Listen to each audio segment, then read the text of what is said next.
Barbarigo, scuola paritaria, scuola media, liceo classico scientifico e musicale, istituto tecnico economico, istituto Barbarigo, scuola per crescere.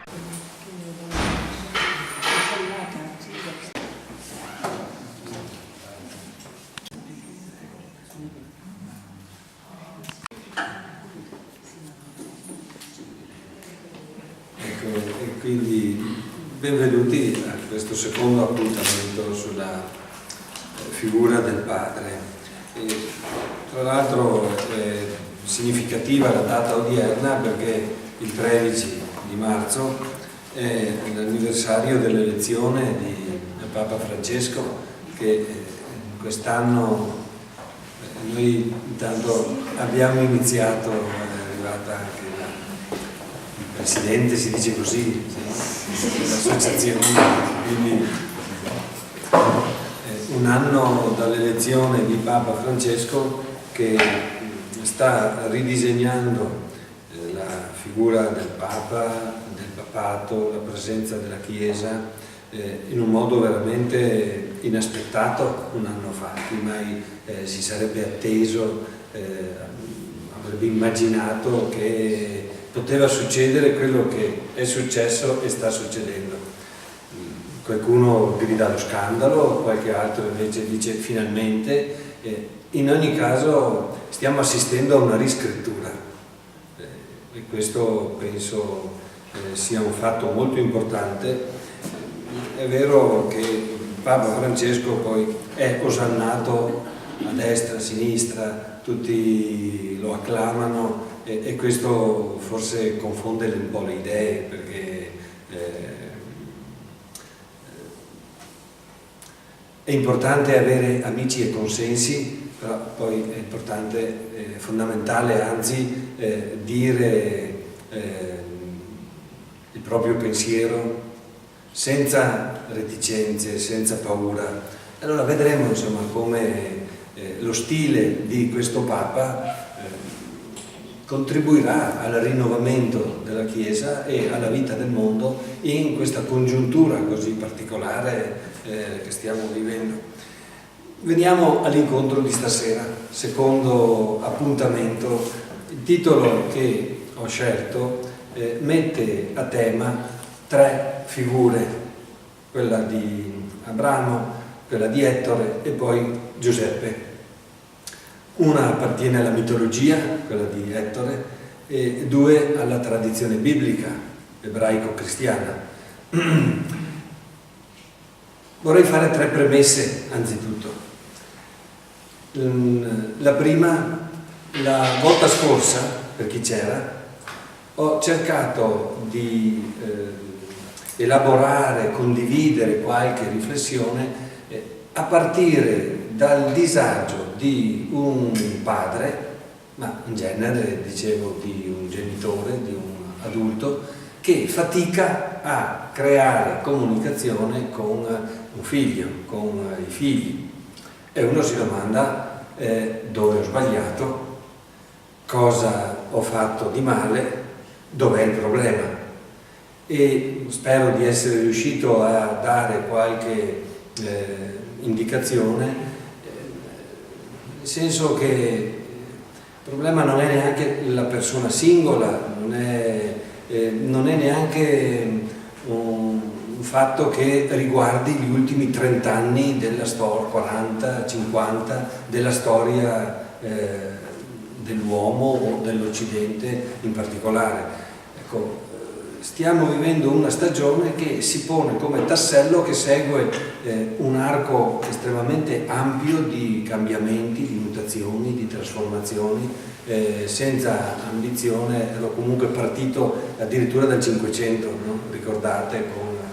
Ed effettivamente la storia del mondo è un continuo mutare e anche il ruolo del padre, la figura del padre in questo particolare momento della storia e della vita nostra va letto con la categoria del mutamento.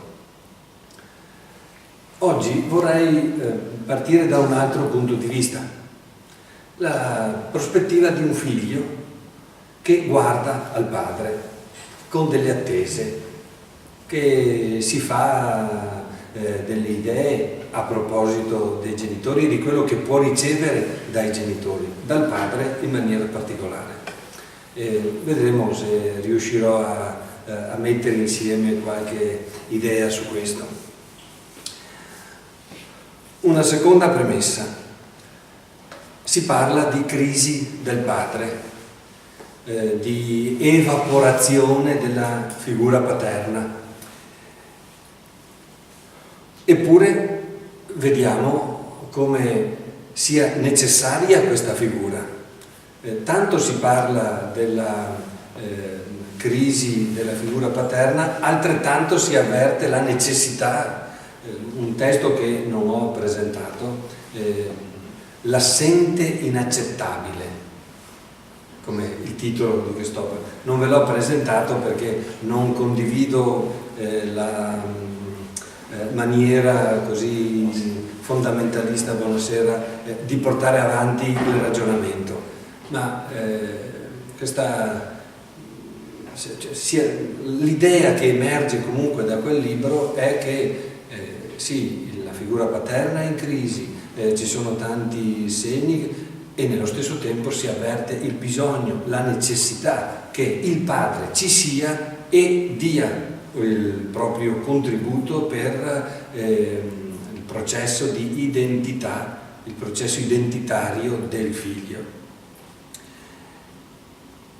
Una delle idee a cui cercherò di arrivare questa sera, lei l'ha sentita anche da Massimo Recalcati martedì, è che il padre comunque va adottato e il padre nei confronti del figlio comunque deve mettere in atto un processo di adozione, per cui la paternità biologica, che pure può essere un elemento importante, fondamentale, non è comunque l'elemento decisivo, determinante.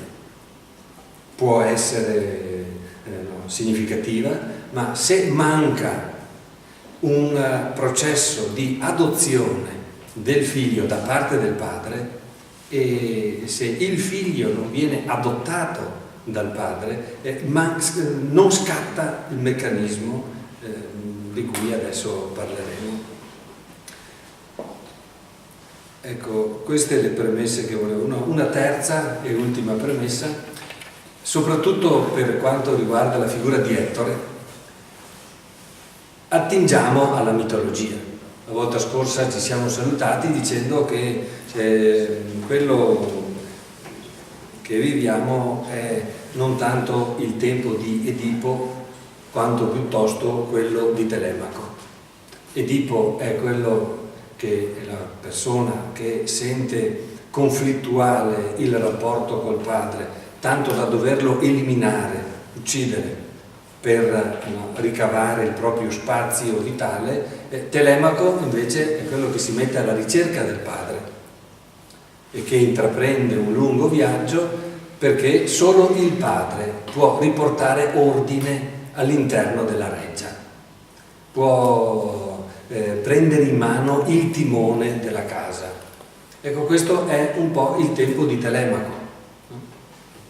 E questo attingere alla mitologia dice che cosa? Dice di racconti che al di là della lettera, della narrazione così come ci viene consegnata dall'epica piuttosto che dalla tragedia, racconti che hanno colto delle dimensioni universali dell'umano, tanto da essere eloquenti anche dopo secoli e addirittura millenni. E noi continuiamo ad attingere a questo serbatoio di immagini, di figure archetipali che consentono di interpretare dei gangli decisivi anche del nostro vivere contemporaneo. Questa mi sembra una cosa molto significativa, un tributo che diamo alla civiltà greca in maniera particolare, che questi miti ha ideato in maniera formidabile. E veniamo allora alla prima delle figure, Ettore, quella di Ettore. Ci lasciamo guidare da uno dei testi consegnati, il primo poema epico di cui abbiamo memoria, almeno che sia stato scritto, l'Iliade, e percorriamo il libro sesto. Mi perdoni chi conosce a memoria queste pagine, ma seguirne la narrazione può essere anche piacevole per chi le ha studiate alla scuola superiore, è un ritornare a cose spero piacevoli. Chi magari le ha frequentate per altre necessità sarà un passare argomenti, snodi narrativi che spero siano legati a esperienze, a emozioni piacevoli, perché un testo non basta capirlo, bisogna proprio sentirlo empaticamente, bisogna entrarci dentro, e spero che questo sia anche il vostro ricordo su queste pagine. Siamo nel libro sesto dell'Iliade. Gli Achei imperversano sulla piana davanti alle mura di Troia e incalzano talmente i troiani da far intuire imminente la sconfitta. Eleno, che è uno dei fratelli di Ettore, incrocia Ettore e dice: devi rientrare in città e chiedere alle donne che salgano al santuario di Atena, che è sulla rocca della città, e offrano alla dea un dono tra i più preziosi, in maniera da impietosirla e da favorire una partecipazione, se non proprio a nostro favore, almeno di neutralità, una posizione di neutralità. Ed Ettore parte, dopo aver esortato per l'ultima volta, eccolo qua, i suoi compagni di battaglia, troiani, magnanimi e alleati famosi, uomini siate, e ricordate la forza ardente finché io salga in città, parli all'assemblea e alle vostre spose, che preghino gli dei e promettano ecatombi.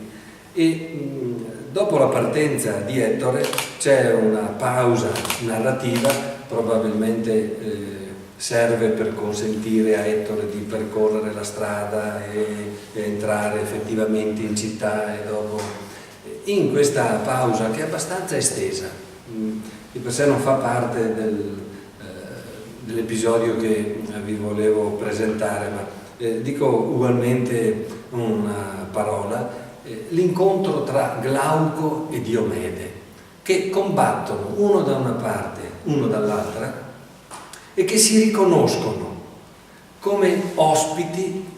I loro padri erano stati ospiti l'uno dell'altro, e chiedendosi: ma tu chi sei? No, dimmi tu invece chi sei, riconoscono di avere tra di loro un rapporto di amicizia, di ospitalità. Fermano il combattimento. Immaginate un campo dove tutti si lanciano, si pestano, si combattono con la spada, e questi due si fermano, scendono dal carro, si scambiano le armi in segno di rinnovata amicizia, e poi riparte il combattimento.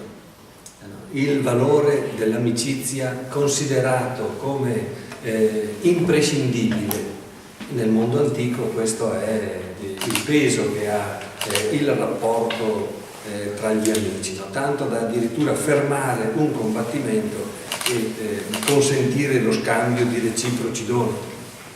E siamo all'ingresso finalmente di Ettore in città, arriva alle porte Scee, la porta principale, e qui incontra le donne troiane, che avevano sentito dell'esito che stava prendendo la battaglia. Queste scendono per vedere cosa sta succedendo, incontrano Ettore e lo assalgono e cominciano a dire: e che ne è di mio marito, e che ne è di mio figlio, e che ne è di mio padre. Ettore le lascia perché dice: non posso adesso occuparmi dei singoli casi, io mi devo prendere a cuore il destino della città. E sale verso la reggia e poi verso il santuario, e il primo incontro che fa nella reggia è con la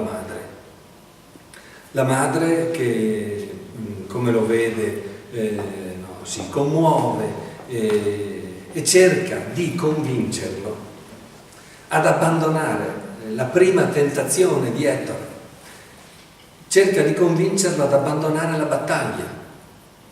Perché ma ne vale proprio la pena.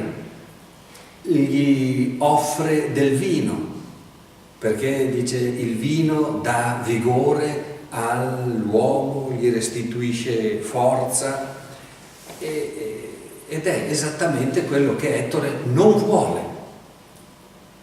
Ettore, se c'è una cosa che detesta, è abbandonare la battaglia, è perdere il controllo di sé attraverso il vino, e nonostante le lusinghe della madre continua il suo percorso all'interno della reggia, dà semplicemente l'ordine: tu madre raduna le donne, portale al tempio e offri la più preziosa delle vesti che hai nel tuo guardaroba. E così effettivamente succede, però Atena, la dea fintamente femminile, la madre che accoglie Ettore dentro la reggia, rappresentano la tentazione materna che abbraccia, che cerca di stringere a sé e di non lasciarla poi ripartire. Atena, che pure è una dea, che pure è una donna, però sappiamo, nata dal pensiero di Zeus, è la donna guerriera, veniva rappresentata con l'elmo, la corazza, con la lancia in mano, il suo simulacro si vedeva da lontano, fin dal Pireo, sopra l'acropoli di Atene. Atena disdegna il dono, facendo di non gradire l'offerta delle donne troiane, e quindi questo entrare di Ettore dentro la città sembra essere andato a vuoto, non aver fallito il bersaglio. Comunque continua la sua ricerca, perché obiettivo è incontrare la moglie e salutarla, perché intuisce che oramai per lui è arrivata la fine, ha poco tempo a disposizione e vuole salutare la moglie e il figlio. Prima di loro incontra il fratello Paride.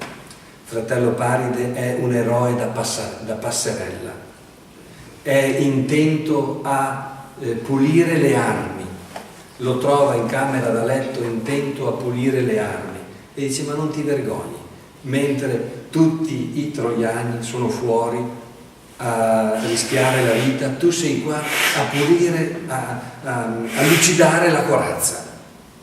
E lo apostrofa con parole molto forti, lo invita a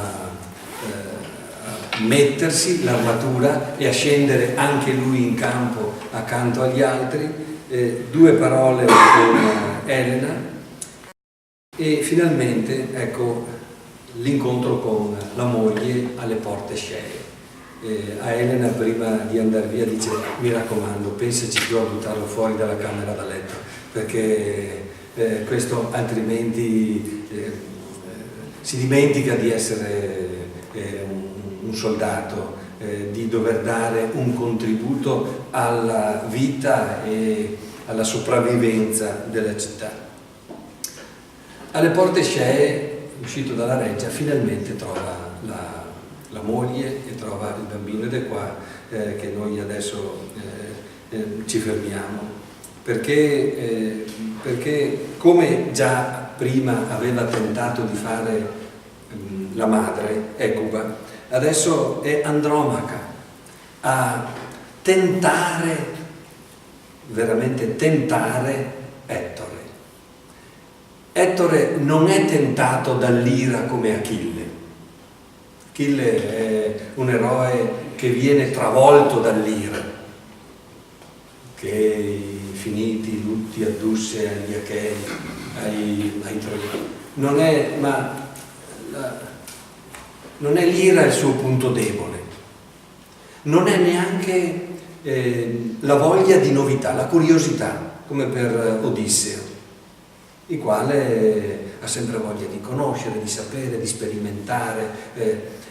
Il suo punto debole, la tentazione alla quale è esposto, viene dalle donne, dalla madre, abbiamo visto prima, adesso dalla moglie, che cercano di farlo ragionare e di fargli contrapporre il mondo del dovere, la necessità di scendere in battaglia accanto agli altri, al mondo del dovere contrapporre il mondo degli affetti, dei sentimenti. E che cosa fa adesso Andromaca? Cerca di fargli cambiare strategia. La strategia che Andromaca propone è la prudenza. Guarda, forse è proprio necessario che tu ti esponga. La città oramai è votata allo sterminio. Oramai anche Atena ha rifiutato di prendere la nostra difesa. Almeno tu salvati.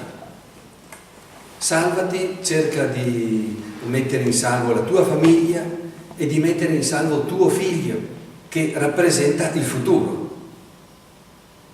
E questa è una grande tentazione, perché è una tentazione estremamente ragionevole, estremamente comprensibile, ed è proprio questa tentazione che respinge. E come si difende Ettore? Mi vergogno, io non posso, perché io mi vergogno dei troiani, di quello che possono pensare i troiani e le troiane dai bei peperi.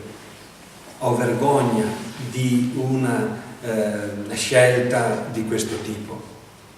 E si rivolge finalmente al figlio, chiede, questo vi leggo il verso perché è molto bello, chiede, eccolo qua, chiede di poterlo prendere tra le braccia, e dicendo così tese al figlio le braccia, Ettore illustre, ma indietro il bambino sul petto della balia per la cintura si piegò con un grido, atterrito all'aspetto del padre, spaventato dal bronzo e dal cimiero chiomato che vedeva ondeggiare terribile in cima all'elmo. Ettore è il guerriero, è salito con la corazza, e nel mentre in cui vuol prendere tra le braccia il figlio si dimentica di avere la corazza. Vorrebbe rapportarsi al figlio come padre, ma in realtà è ancora il guerriero, e il bambino si ritrae, ha paura, si difende rannicchiandosi sul petto della nutrice, e il padre si mette a sorridere con lui anche la sposa. Sorrise il caro padre e la nobile madre. E cosa fa Ettore? si tolse l'elmo dalla testa e lo posò scintillante per terra. Poi baciò il caro figlio, lo sollevò tra le braccia e disse, supplicando a Zeus e agli altri numi: Zeus e voi nomi tutti, fate che cresca questo mio figlio così come io sono, distinto fra i teucri, così gagliardo di forze, e regni su Ilio sovrano, e un giorno dica qualcuno: è molto più forte del padre. Ecco, in questi versi si compie una vera e propria rivoluzione. Da una parte Ettore prende il figlio e lo solleva verso l'alto in un gesto che rimane il gesto del padre, è il gesto del riconoscimento del figlio. Prendere il figlio tra le braccia, alzarlo verso l'alto, guardandolo in faccia o anche semplicemente mostrandolo, il gesto dell'alzare, no? È il mostrare qualcosa di cui si va fieri. E questo è già un gesto molto eloquente, molto significativo. Ma c'è un secondo elemento rivoluzionario, oserei dire, nei versi che ho appena letto. Ettore si augura che un giorno qualcuno dica: è molto più forte del padre. Non so se sentiamo la forza di queste parole. Nel mondo antico l'idea dominante era che si andasse progressivamente verso la decadenza, da una mitica età dell'oro che caratterizza il tempo primigenio dell'umanità. Poi non si può che andare in peggio, di generazione in generazione si perde qualcosa, non si va verso il meglio, si va verso il peggio. Ecco, Ettore si augura che suo figlio sia migliore di lui, cioè che la progressione verso il futuro sia un salire, non un scendere. E questo è indubbiamente un elemento, vorrei dire, quasi cristiano. È un anacronismo, no? Non è possibile, ma di una sensibilità quasi cristiana, cioè di una storia che va verso un compimento migliore dell'inizio e non verso una decadenza progressiva, di cui non conosciamo la portata del disastro. Questo si realizza a una condizione: che Ettore abbia la forza, il coraggio, l'avvertenza, meglio passiamo, l'avvertenza di togliersi la corazza.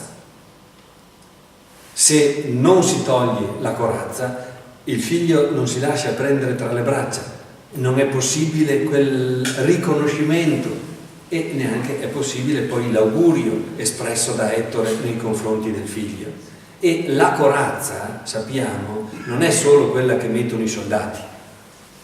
La corazza è quella immagine della figura paterna costruita attorno alla forza, al potere, io sono più grande di te, sono quello che ti dà i soldi, sono quello che, mettiamoci tutti gli argomenti che a volte saltano fuori anche nelle conversazioni domestiche, quindi tu devi tacere, tu devi ascoltare, devi ubbidire. No, togliersi la corazza significa che poi, tra l'altro, corazza, l'etimologia della parola corazza ha a che fare con il termine cuore, corazza. La corazza è quella che difende il cuore, quindi che difende l'interiorità, i sentimenti, gli affetti, non quella che li elimina. Molte volte la corazza può a lungo andare eliminare i sentimenti, cioè quella parte più di affetto, di affettività, che è in ogni caso costitutiva dell'essere umano. Ecco allora la figura di Ettore, che messaggio lancia, no? Quello di un padre che ha l'avvertenza di togliersi la corazza nel rapporto con il figlio, e Astianate, che pure peraltro avrà vita breve perché verrà scaraventato giù dalle mura di Troia. No, abbiamo presente come continua dopo la narrazione epica. Verrà scaraventato giù. Astianate si lascia abbracciare dal padre solo dopo che questi ha l'onestà, il coraggio, per un eroe forse è meglio dire il coraggio, di mostrare il lato umano della sua personalità. E questa è la prima figura. Vedo che il tempo vola. La seconda, ci sarebbero molte altre cose da dire su questo eroe straordinario, che è veramente la più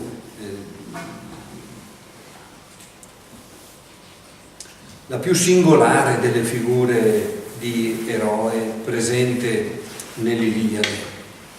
È un eroe puro, io lo sento come l'eroe che riesce a mettere dal destino tragico, perché la sua fine è segnata, e anche alla fine della narrazione, quando c'è il duello con Achille, duello che lo vede soccombere perché Achille lo trucida praticamente, e ancora una volta scatta la tentazione degli affetti, quando inseguito da Achille viene invitato dai suoi connazionali che sono sulle mura e guardano, assistono, ad entrare in città e quindi a rientrare nell'abbraccio materno. Dice non posso perché la mia sorte è segnata, devo morire con onore.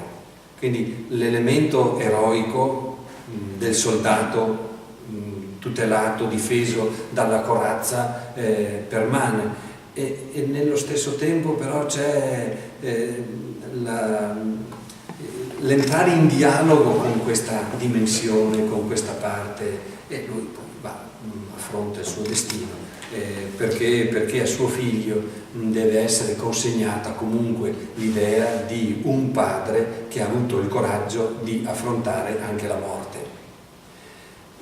Però ecco, è una figura che ha i due elementi, quello eroico del potere, della forza, del tentativo di imporsi, e l'altro quello dell'affetto, del sentimento, di una dimensione più umana della relazione. Ecco, due elementi che si equilibrano e compenetrano a vicenda.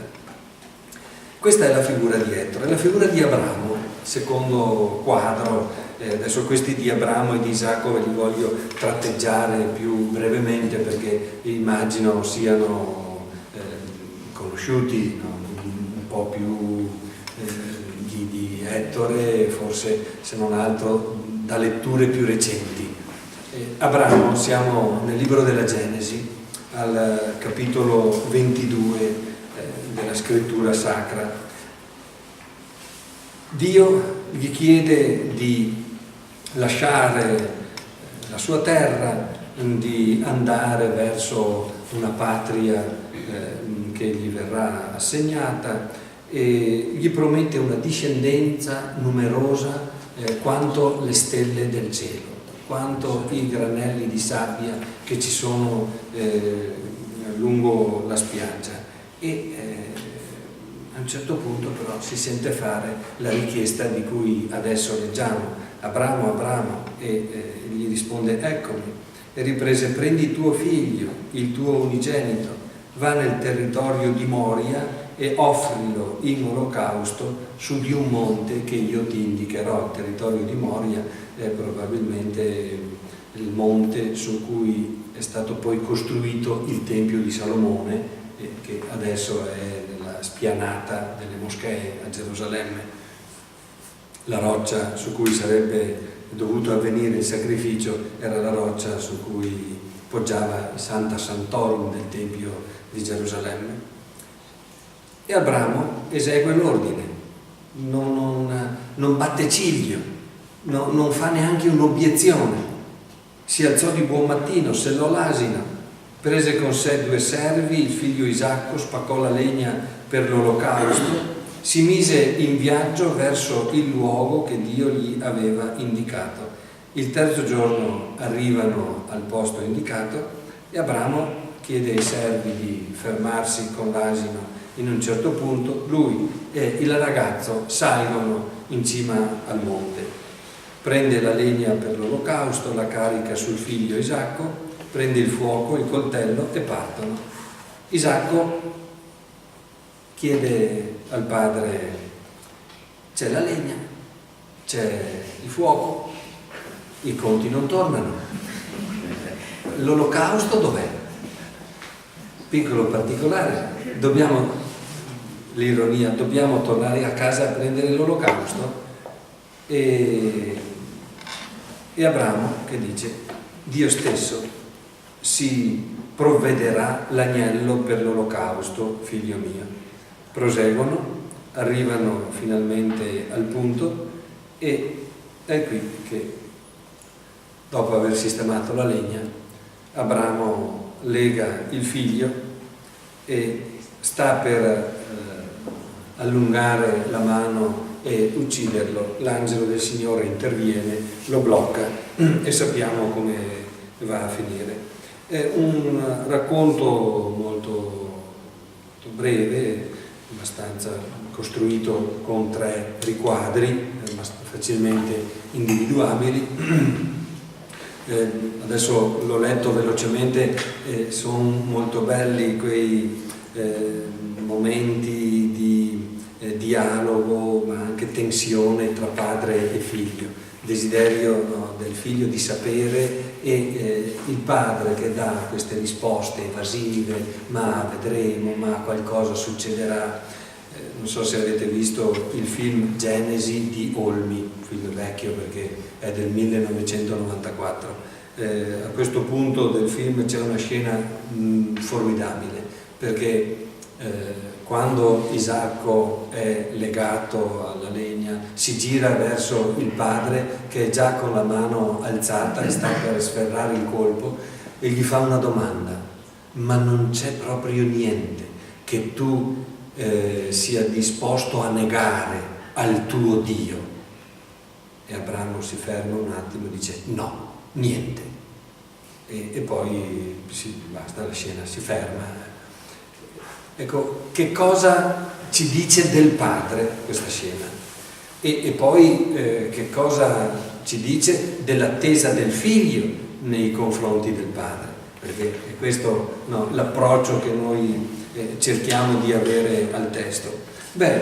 Anzitutto un elemento molto semplice, che la vita è lotta, non solo una lotta contro dei nemici che ti affrontano con le armi, che ti vengono a stanare a casa tua e contro i quali ti devi difendere. La vita è una lotta interiore tra una scelta e l'altra, tra l'opzione A e l'opzione B, lotta che non finisce mai e che addirittura viene complicata da un Dio che sembra fare delle richieste assurde. Apro una parentesi: con molta probabilità questo testo ha un intento eziologico, cioè mostrare perché gli ebrei, nonostante considerino sacri a Dio i figli primogeniti, non facciano come i cananei che li ammazzavano per dedicarli in maniera esclusiva alla divinità. Li riscattavano in altra maniera. Secondo questo racconto, ad Abramo, che avrebbe voluto comportarsi come i capifamiglia della terra in cui abitava, Dio stesso chiede di cambiare stile, cambiare registro. Dio non vuole il sacrificio, l'uccisione di una persona, vuole questa adesione di fede di cui Abramo è indubbiamente punto massimo, vetta, maestro. Che cosa allora? La vita, dicevamo, è lotta, ed è una lotta per che cosa? È una lotta per la libertà. Abramo mostra di essere libero anche nei confronti del suo stesso figlio, cioè di quel figlio sul quale riponeva ogni speranza. Dio gli aveva chiesto di lasciare la sua terra e quindi gli aveva chiesto di lasciare il passato. Adesso Dio gli chiede di sacrificare il figlio e quindi gli chiede di offrire, di rinunciare anche al futuro. Ecco, Abramo, nell'acconsentire a questa richiesta, mostra di essere libero nei confronti del legame col figlio e di quello che questo legame può rappresentare. Una libertà veramente radicale. Adesso interpretiamo la figura del figlio, mettiamoci quelle cose o quelle relazioni che per noi sono fondamentali, importanti e che a lungo andare rischiano di non solo essere un'opportunità, un aiuto, ma addirittura un condizionamento, un elemento che ci tiene schiavi, che blocca la nostra libertà, o se non altro noi li sentiamo tali, noi li percepiamo come tali. Ecco, Abramo che è libero talmente nei confronti di questo figlio e nei confronti dei progetti che poteva aver elaborato per il futuro, da essere disposto a offrirlo, a sacrificarlo. E poi c'è un altro elemento ancora che rende grande poi Abramo anche agli occhi del figlio Isacco. Il figlio, quel figlio tanto desiderato, tanto amato, era un dono che aveva ricevuto e che adesso gli veniva chiesto di restituire, non una proprietà. Il figlio non come proprietà ma come dono, che in un gesto di estrema è disposto anche a restituire. Poi gli viene reso, perché non era la morte di Isacco l'obiettivo, ma mettere a prova la disponibilità, l'obbedienza di Abramo, del padre, ed è proprio questo che rende Isacco figlio di Abramo, non proprietà di Abramo. Nel mondo antico i figli, fin che non arrivavano alla maggiore età, erano proprietà dei genitori. Figlio, non possesso. E Abramo appunto recupera e mostra di essere in quella libertà di cui abbiamo parlato. C'è poi un'ultima figura, quella di Giuseppe, forse la più strana delle tre, perché Ettore era anche il padre biologico di Astianate, lo stesso dicasi di Abramo nei confronti di Isacco, ma Giuseppe c'entrava poco con la nascita nella carne di Gesù. Eppure lo inseriamo in questa terna. E se qualcuno volesse approfondire, vi rinvio a un testo della Simona Argentieri. Mi spiace, non sono riuscito a recuperarlo, ma della Simona, il padre materno, da San Giuseppe ai nuovi mammi. È della Molteni Editore del 2005. È un libro molto interessante. Ecco, e qui recupero una idea di Massimo Recalcati, che però non è sua, anche lui la diffonde, l'ha fatta sua, l'ha sposata. La vera paternità è quella adottiva. Non può esserci paternità, come dicevamo all'inizio, se non c'è adozione. Non basta il contributo seminale per dire io sono tuo padre, io sono il tuo genitore, anche se questo è un elemento a livello psicologico indubbiamente molto, molto importante. E cosa vuol dire? In che senso deve compiersi questa adozione? Ci è d'aiuto il testo dell'Evangelo di Matteo. È Matteo l'Evangelista che più spazio lascia alla figura di Giuseppe, che figura al termine della genealogia. C'è una lunga sequenza di nomi all'inizio del primo degli Evangeli e l'ultimo, Giacobbe generò Giuseppe, lo sposo di Maria, dalla quale è nato Gesù, chiamato il Cristo. Subito dopo si parla della nascita appunto di Gesù e di come si sono venute a determinare le cose. In sogno Giuseppe viene informato di quello che è successo a Maria e sempre in sogno a Giuseppe viene fatto capire quale il contributo che lui deve dare, non solo qual è il suo apporto alla maturazione del bambino che Maria sta attendendo. E vi leggo il passaggio perché sono due battute. Giuseppe, figlio di Davide, non temere di prendere con te Maria tua sposa. Il bambino che è generato in lei viene dallo Spirito Santo. Egli darà alla luce un figlio e tu lo chiamerai Gesù. Infatti salverà il suo popolo dai suoi peccati. Qual è il compito di Giuseppe? È dare il nome, cioè significa dare l'identità. E questo è il vero compito del padre. Il compito del padre non si esaurisce nello spermatozoo che arriva a segno e feconda l'ovulo.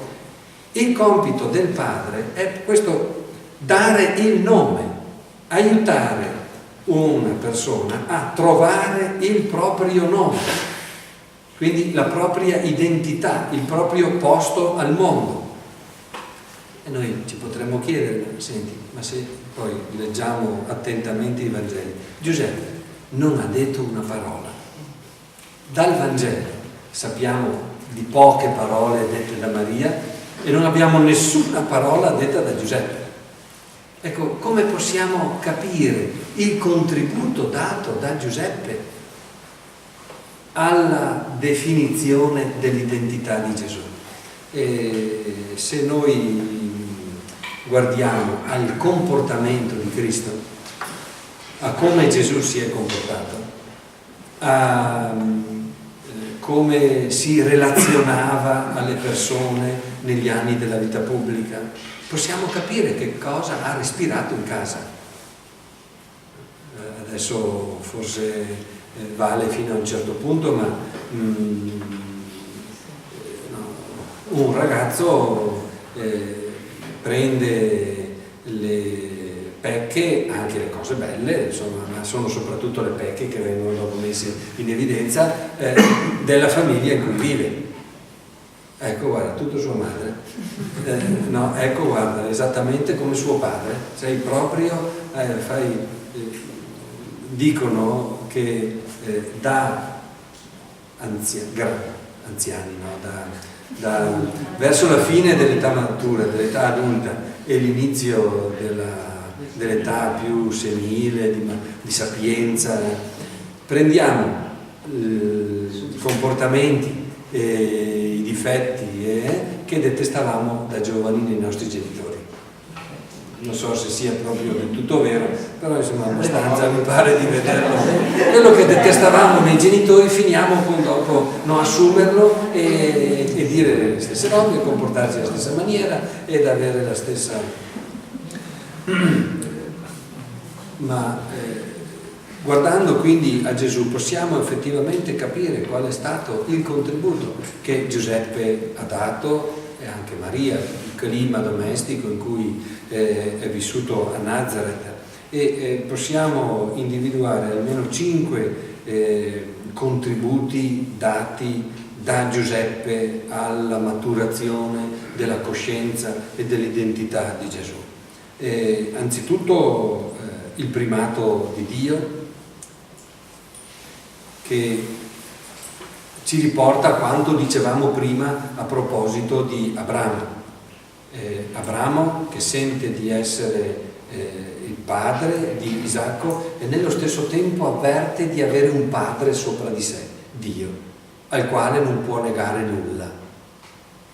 Quando Massimo Recalcati dice io che sono ateo, penso che la migliore educazione per mio figlio sia quella religiosa. Che cosa lascia intuire? Che per la definizione di un giusto concetto di sé, di un giusto io, l'idea, se non proprio l'esistenza di Dio, io e Dio, si può giocare, l'esistenza di Dio sia un contributo, dia un contributo fondamentale, essenziale, proprio come esperienza che aiuta a elaborare il limite e il confine della propria personalità e delle proprie possibilità.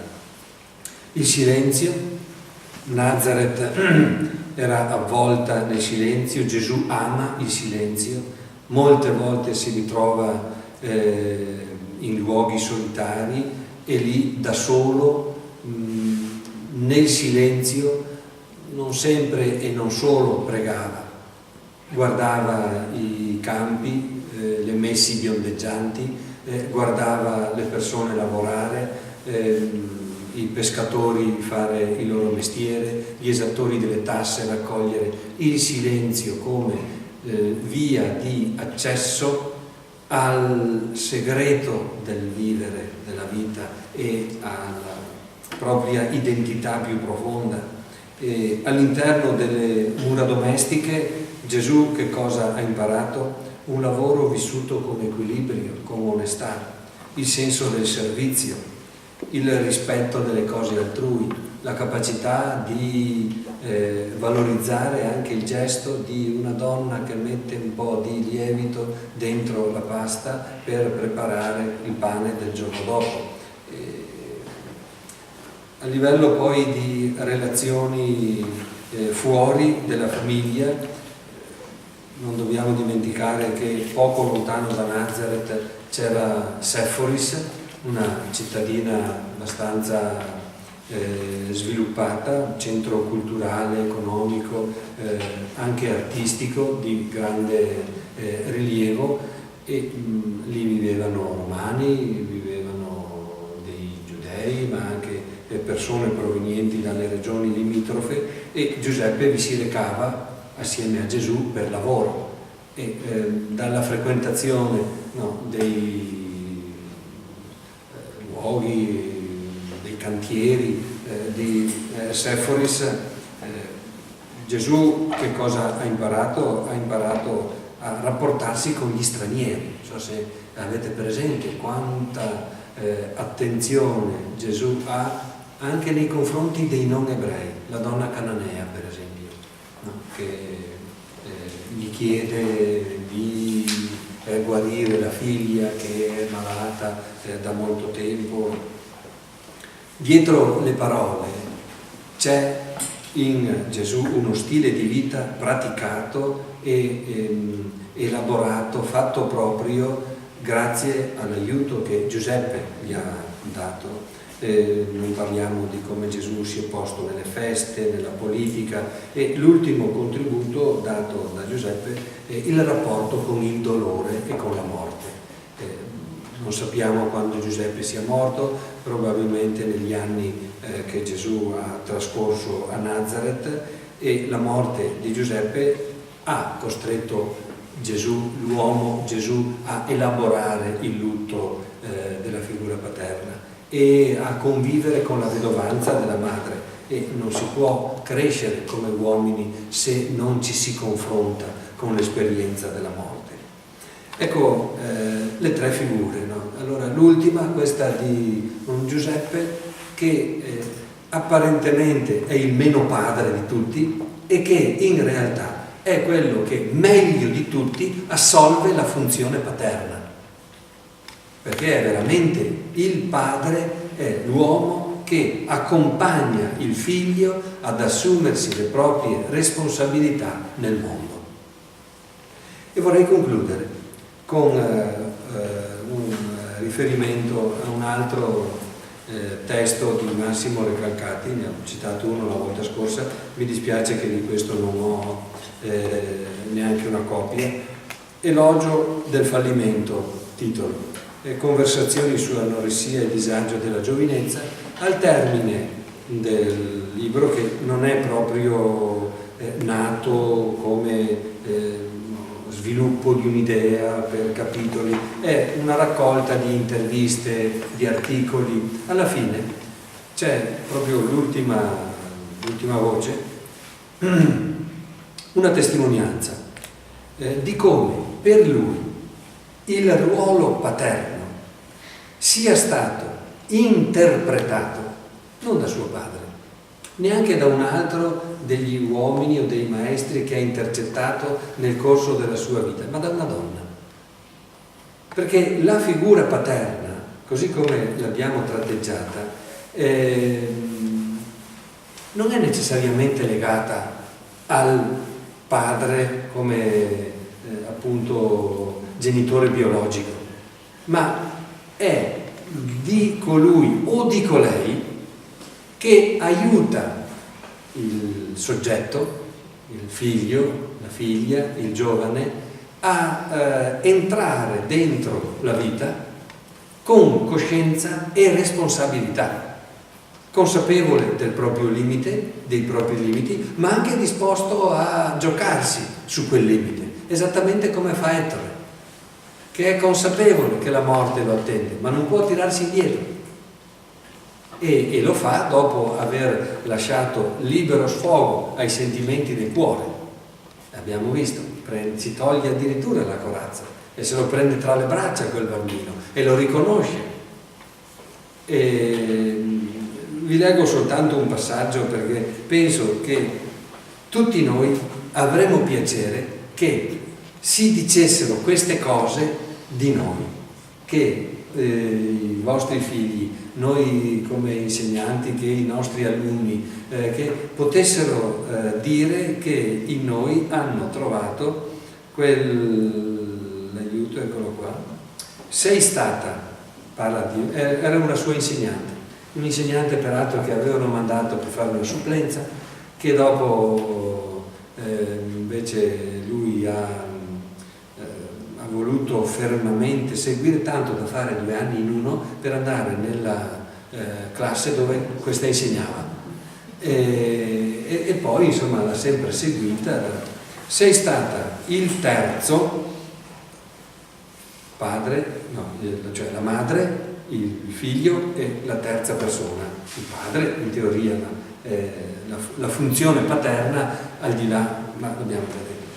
Sei stata il terzo che mi ha sganciato dall'essere il bambino diverso, anormale, in ritardo, il bambino che con i suoi fallimenti mobilitava le preoccupazioni di sua madre e la delusione di suo padre, il bambino che non accettava di rinunciare alle parole che suo padre non gli aveva mai rivolto e per questa ragione rifiutava di assimilarle.